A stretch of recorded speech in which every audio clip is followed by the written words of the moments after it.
Well, hello and welcome to Outdoor Oklahoma. I'm Todd Craighead, and today I'm joined by senior biologist Josh Richardson, who's in charge of wetlands and migratory birds in the state. Thanks for joining me. Nice to be here, Todd. Now, Josh, it's waterfowl season in Oklahoma, and it's one of my favorite things, but let's take a little bit of time first before we actually go duck hunting today and talk about the particular licenses that are required for duck hunters. Waterfowl being a migratory game bird, they fall under the purview of the U.S. Fish and Wildlife Service. They're not like our resident animals like deer and turkey where we can set our own seasons. These are shared amongst states and even nations, so the U.S. Fish and Wildlife Service oversees all the federal regulations on that. So as such, you've got a few extra licenses that are required. So the Harvest Information Program permit and the federal duck stamp are required of waterfowl hunters. In addition, managing for wetlands, managing for migratory bird habitat can be a little expensive. So a number of years back, a lot of states introduced a state duck stamp as well. And all those monies are earmarked specifically for wetland management within the state. So waterfowl hunters have to have an annual hunting license, a state duck stamp, the HIP permit, and a federal duck stamp when they go out in the field. Now there's some changes concerning the federal waterfowl stamp this year. Kind of address that. In the past few years, if a guy's got a last-minute invitation, 10 o'clock at night when everything else is shut down, they've had to go online to neighboring states and get a duck stamp there. You could get a duck stamp online, they'd give you a temporary number, and then mail you a stamp later. Well, in the past year, Oklahoma's gone through all the application process and been approved, so now we actually offer that service as well. So a lot of folks are finding when they go to their local sporting goods store or post office that a lot of those aren't carrying the physical duck stamp anymore. They just fill out everything online and give them the temporary authorization number. You will still get a stamp. You do still need to carry that stamp with you when it comes in, still signed across the face and all that. But now you can get a duck stamp instantaneously online, carry that temporary authorization number until the duck stamp comes in, and you're good to go whenever. That's awesome, you know, because I know there's been many times where I've forgot about it. Like I said, get that last minute invitation and then the post office is closed or doesn't have any and you're running all over town trying to find one. So that's a big improvement. Now, for duck hunters, I'm sure that they're aware of this, but explain to us the purpose of halfway through the duck season, there is, you know, usually about a week of time where the season's closed, and we call that the split. What is the purpose of that split? Yes, that's correct, Todd. We've got a few purposes for that split. First off, we're given 74 days of waterfowl season. Again, migratory birds are controlled overall by the U.S. Fish and Wildlife Service.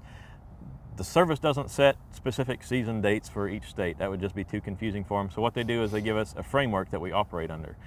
They give an outside opening and closing date. So states up north, they can open their seasons as early as late September. Us states in the south, we can stretch it out till the last Sunday in January. Here in Oklahoma, we're pretty well on the south end of the flyway, so we're targeting more of those later season dates. But we do try to provide maximum opportunity for our hunters. So even now we have birds, redheads, pintails, gadwalls, starting to come into the state.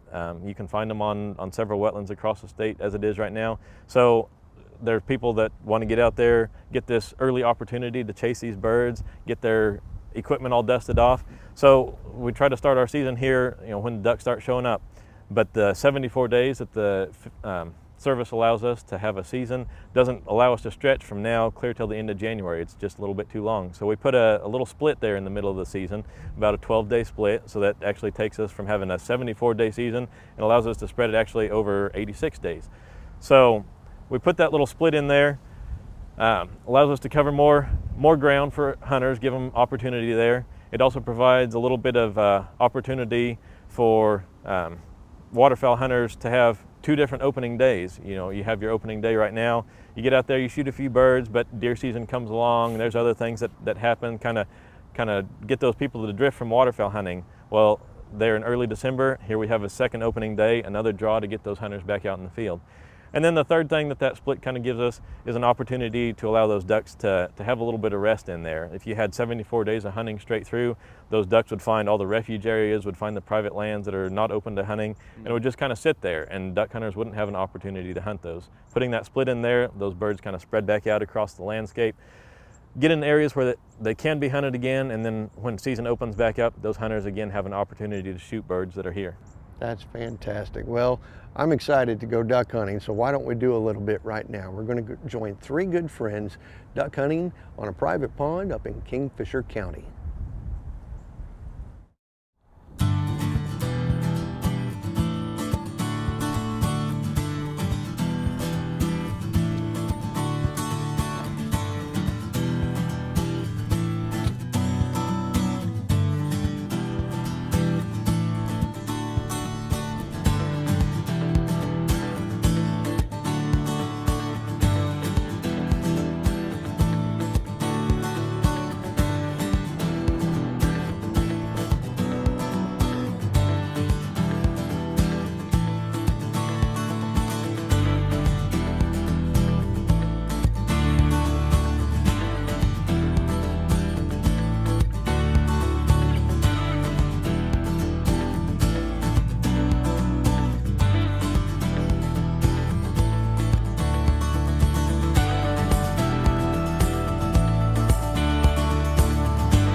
I met Chase, it's about 5 or 6 years ago, whenever we go to church together. We were in the same Sunday school class, and one day we started talking about hunting. We both found out he was a big deer hunter.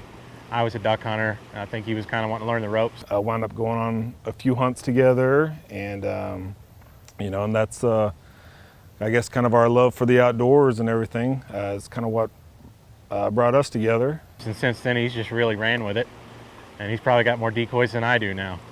So it doesn't take long to get hooked when you start duck hunting. So I met Daniel probably about 14 or 15 years ago. We were in school together. We were stationed together for several years, 5 or 6, 7 years, at the same station, same shift, so we got really close. Lived with each other a third of our life, basically, for those 7 or 8 years. I guess administration thought we were having too much fun and decided we needed to go to different stations, but we're still on the same shift, and Daniel's a really good guy. He was actually in my wedding. I was in his wedding when he got married, so that was pretty special. Jake, I actually met the morning we were going hunting, so I'd heard about him, but just met him that morning. Chase gave me a call and said, "Hey, come hunting." He's been trying to get into duck hunting, and I've done quite a bit as a kid and everything, so that's how I know them guys. I started hunting about 10 years ago. A lot of people grow up hunting whenever they're kids, and our dad we weren't into hunting. We were more into sports and other things.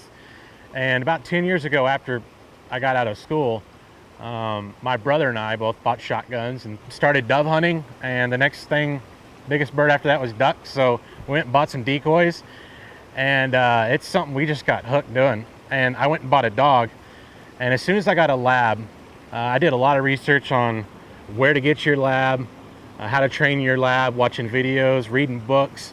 Took him to a trainer, and the trainer said he'd send the dog back to me fully trained, and I was like, no, I want to do it myself. So really probably my biggest mentor in duck hunting was my dog, was just working with my dog every single day for probably 3 or 4, 5 months straight leading up to duck hunting season, and then just watching him perform. Sometimes I just go hunting with him, and me and my dog Hunter, we were best buds, so we go hunting solo whenever my brother couldn't make it. I would say my dog is probably what got me into hunting. My brother and I kind of introduced each other to it by just going out and trying it one time, but what got me really passionate about it was watching my dog work. It was neat working with him for so long, and then watching him go and execute the things that you'd worked so hard together to learn how to do blind retrieves and just work with birds. It just is fun.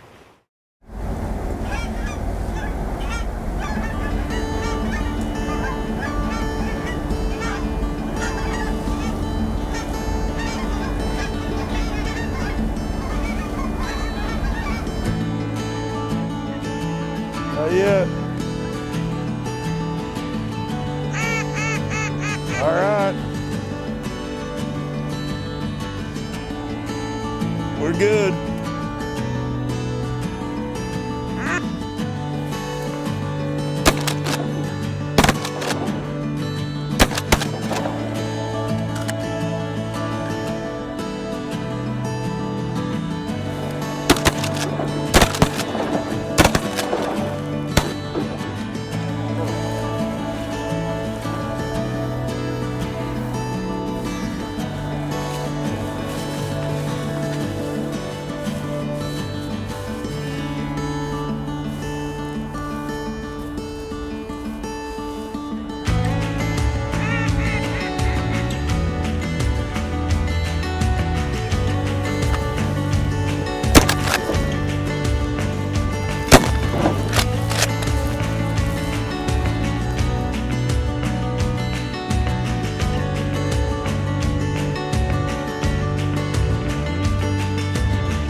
You know, the hardest part of duck hunting for some people, you know, like Jake and Daniel, they have a really hard time actually hitting anything whenever it's coming in.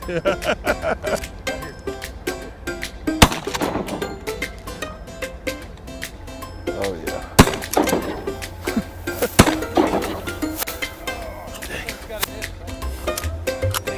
You get it? And you're a hero. Okay, surely.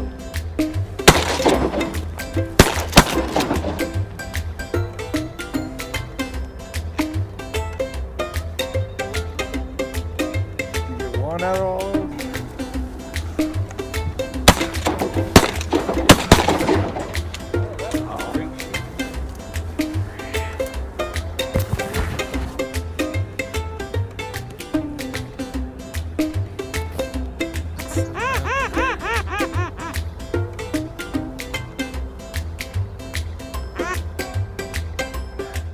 You don't just show up to a pond and expect to harvest some birds. There's a lot of work that's involved, and it's kind of an art or a craft, is figuring out where they are, what the weather's doing, what the water level's like, what the conditions are like. So you go out the day before, and that same feeling that I get whenever I'm sitting in the blind and the birds are hovering over, just your heart rate starts getting going. I get that same feeling when I'm out scouting and I see a group of 100 ducks just, you know, come up off of a pond. I know that we have permission to hunt. Or you just see thousands of geese circling a field that's a mile from your hunting spot. So I get that same rush when I'm out scouting that I do actually during the hunt. So really my favorite part of hunting is the whole thing, is from scouting to loading the birds in the truck at the end of the day. It's the whole experience to me is fun. There's not one part of it that I think I don't like. Unfortunately, that day we didn't have a dog, but we did have a Jake. So we got Jake to get up and go get our ducks for us. You know, he wasn't having much luck shooting them, so he got to get up and go fetch them for us. And Jake hooked us up that day. You know, Jake tries, but he's not much of a shooter, but he's a pretty good bird dog.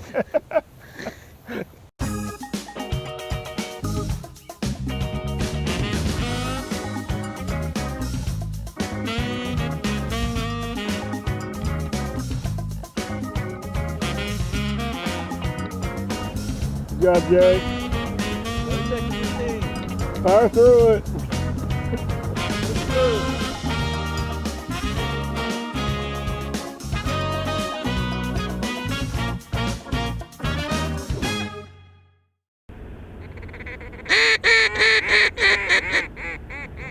Ready?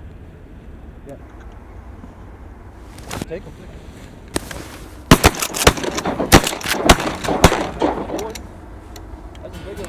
Yeah, well, Good shot. You got 8. Good one.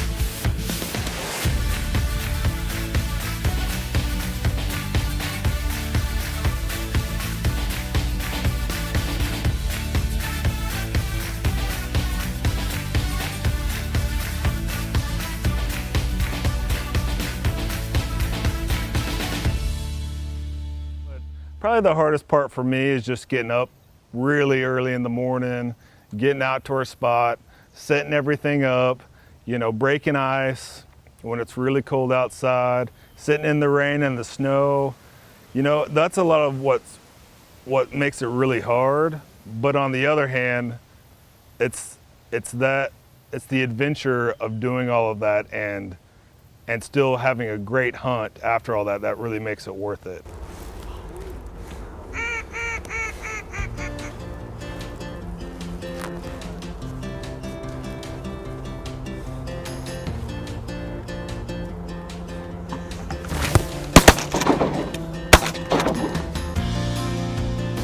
Two, three, 4, 5, 6, 7, plus 3. Your one here, I got 3 right here. 3 right there. Oh, that's 11, okay.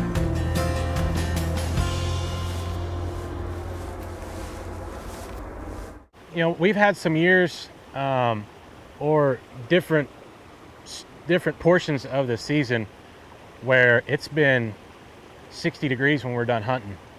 And most people would think that, you know, 60 degrees is not good duck hunting weather. But there's been times whenever, you know, I've had to drive to Kansas City for work, and on my way back down, I mean, it's the high in Wichita or Emporia, Kansas is 35 degrees. And at night it gets down in the low 20s. So that pushes a lot of birds down. And you would think, you know, you need a cloudy, rainy, nasty day. Well, you know, a lot of that's not it. If you can get some hard freezes up north to push birds down, that has a lot to do with it. So yeah, it's not just watching the local weather and if there's a front that came through yesterday or Wednesday, it's what's the weather doing up north, because yeah, a lot of times that can push birds down.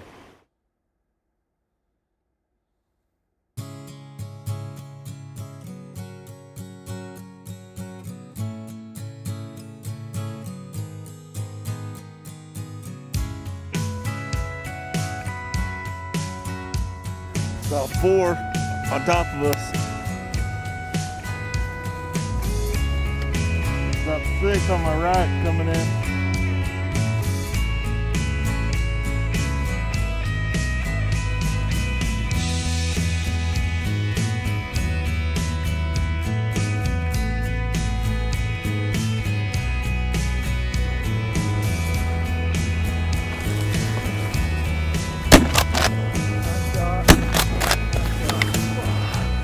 Daniel, it's a real pretty teal. Might be prettier than the last one.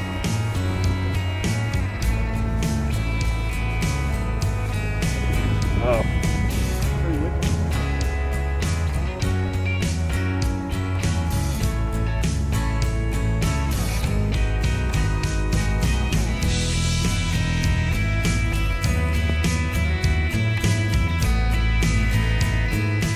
To me, duck hunting is fun because you don't have to sit still like deer hunting. You can sit up in your blind or get out of your blind if you want. You can talk and chat with your friends or buddies that you go with. And there's just not much like it when the sun comes up and they start piling in so fast that you can't keep your gun loaded. Just the adrenaline rush. I'm a huge adrenaline junkie, and that's, to me, a huge adrenaline rush when they get to coming in that fast and that hard, and just to watch how they come in and the different sounds they make has always been intriguing to me, and that's why I love duck hunting so much. Got some canvas backs and ring necks and widget. This right here would be a good mounter for you.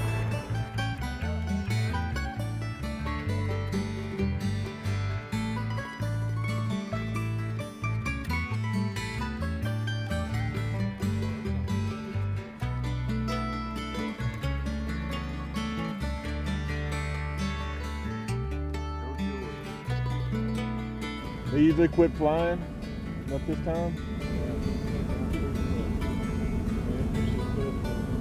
100 miles an hour to what we have now.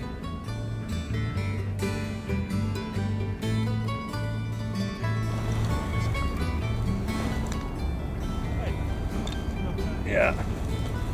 Well, it's been pretty dry for a little bit. You guys ready to pack up? I'm ready. All right. Yeah, at least breakfast. Yeah, I'm ready for breakfast too.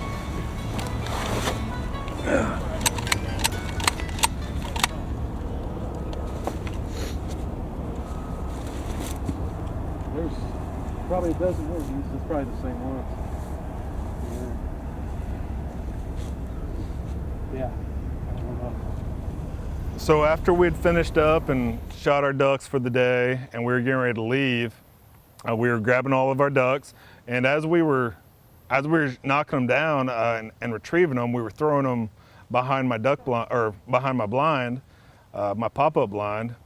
And so at the end of the day, when we were getting up and grabbing them all my ducks were gone. I couldn't figure out where in the world they went. Well, it wound up that there was a big coyote hole behind my blind, and you know, I think I almost had my whole body in there trying to pull one of those out. I was afraid a coyote was gonna reach out and grab my arm, but you know, we found all the ducks. They were all there, so we were good. So tell us what happened. Well, you have the longest arms. All right, here we go. You have the longest arms. Hey, pull me out if this coyote gets me.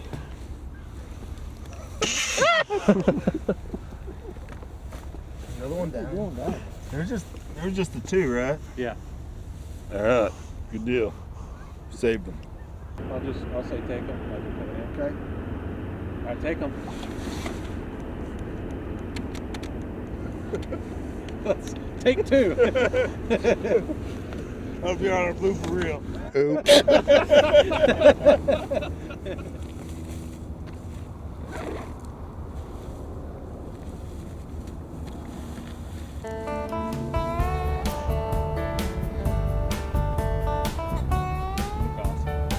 Not your turn. All right.